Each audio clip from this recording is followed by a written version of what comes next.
अस्सलाम वालेकुम व्यूअर्स। आज का पहला सवाल असगर अली साहब हैं कुवैत से। वो कहते हैं जी कि पिछले दिनों इंडिया के वज़ीर दाखिला ने एक बार फिर पाकिस्तान के खिलाफ फर्जा सराई की, जिस पे हमारे वज़ीर ख़ारजा बिलावल भुट्टो ने मुंह तोड़ जवाब दिए और भरी महफिल में मोदी को गुजरात का कसाई करार दिया। अब इस बयान पे पूरे इंडिया में वाविला है।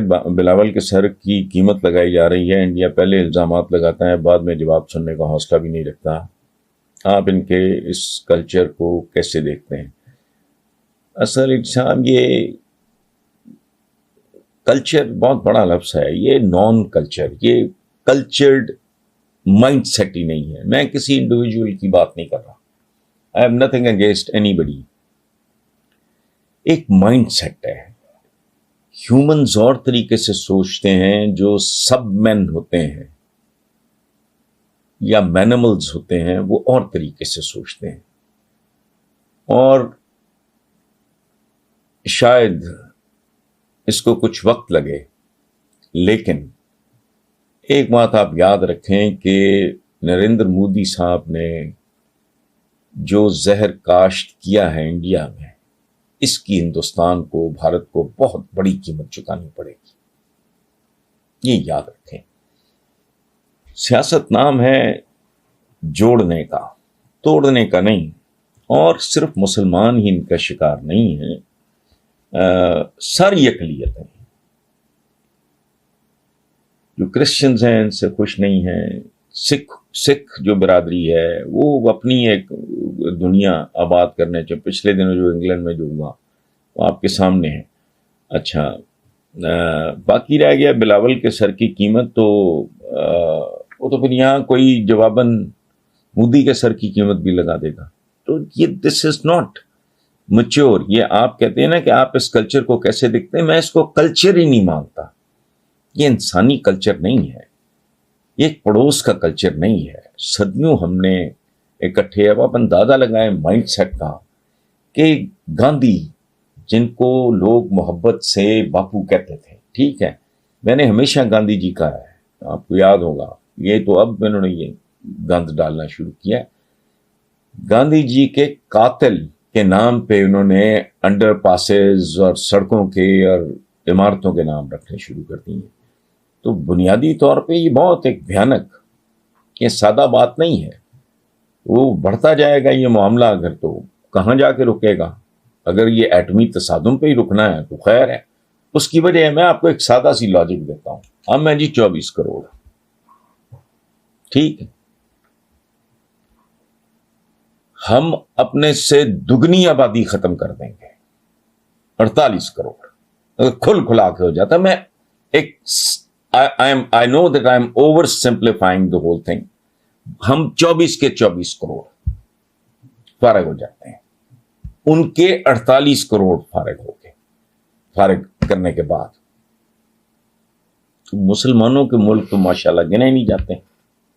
हिंदुओं का ले दे के तो एक हिंदुस्तान है, सदियां इकट्ठे। और ये इतने अहमक और अनपढ़ लोग हैं, या ये मुनाफिक है। दो चीजें हैं, या ये मुनाफिक हैं या ये बहुत अनपढ़ है। ये हमारे यहां भी ये सौदा बेचा जाता है कि हिंदुस्तान पे इतनी सदियां जी, 800 850 साल मुसलमानों की हुकूमत रही। ये गलत है। मुसलमान हुक्मरान खानदानों की हुकूमत थी, खिलजियों की, गौरियों की, तुगलकों की, मुगलों की, सूरियों की। मुसलमान अवाम का तो तब भी सबसे बड़ा सबूत इसका क्या है कि पाकिस्तान, आज का पाकिस्तान 75 साल हो गए। इस पाकिस्तान में भी सवाए चंद खानदान हुक्मरान के, यहां मुसलमानों पाकिस्तानियों की हुकूमत तो नहीं है। दलील है मेरी। तो सदियों पहले जब ना कोई यूनाइटेड नेशंस था, ना दुनिया ग्लोबल विलेज थी, ना एक सेलफोन पे सारी दुनिया मौजूद थी, ओ भाई उस वक्त क्या होगा? मुसलमान, गैर मुल्की मुसलमान हुक्मरान खानदानों की हुकूमत थी। और इसका सबसे बड़ा सबूत पाकिस्तान है। जिसमें कत्ल हुआ अवाम का, कत्लेआम, औरतें बच्चियां उठाई गई अवाम की लाखों के हिसाब से, बच्चे ज़िबा हुए, बूढ़े ज़िबा हुए, किनके? अवाम के। मुल्क पे कब्जा किनका है? मखसूस खानदानों का, चंद खानदानों का। तो ये कोई जाहिल है, कोई अनपढ़ है जो ये कहे कि हिंदुस्तान पे मुसलमान को, और नहीं भाई, वो तो आज नहीं है। हमारे इस पूरा हिंदुस्तान तो छोड़ो, एक नन्हा मुन्ना पाकिस्तान जो है, इस पे अवाम की हुकूमत नहीं है। यही मैं कब से चीख रहा हूं, 32 साल हो गया कॉलम लिखते हुए कि जमहूरियत निकला है जमहूर से, तो जमहूर का तो बेड़ा गर्क करके रख दिया। हम पाकिस्तानियों को ये कह के बेवकूफ बनाया जाता है कि हमारी हुकूमत ही, हमारी तो आज नहीं है भाई। इसी तरह ये जो एक मुनाफिक या अनपढ़ माइंडसेट है, वो ये बेच रहा है कि तुम पे मुसलमान हुकूमत करते हैं। क्या है? मुसलमान हुक्मरान ऐसे भी रहे जिन्होंने हिंदुओं पर मजहब की तब्दीली पर पाबंदी लगा दी थी। अब आप वजह पूछें, इसलिए कि जजिया कम हो जाएगा। तो ये तो हाल है। और ये बातें करते हैं। मोहम्मद बिन कासिम जब आया सिंध में, तो हाल पता क्या था?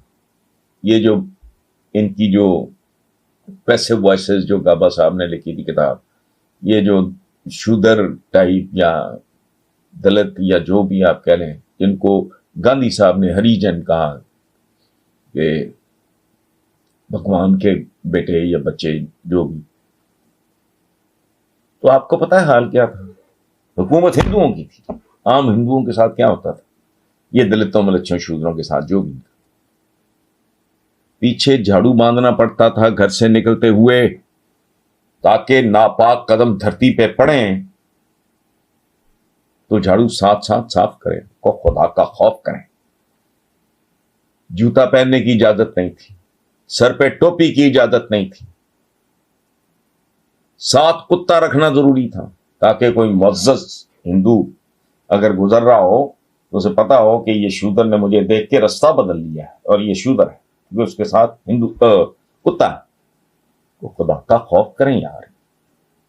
फिर ये जो बेचारे मजलूम थे, इनके घरों के बाहर अगर किसी की जूती पड़ी होती थी तो वो अपने घर में दाखिल नहीं हो सकता था। बाकी आप खुद समझ आए, तो खुदा का खौफ करें।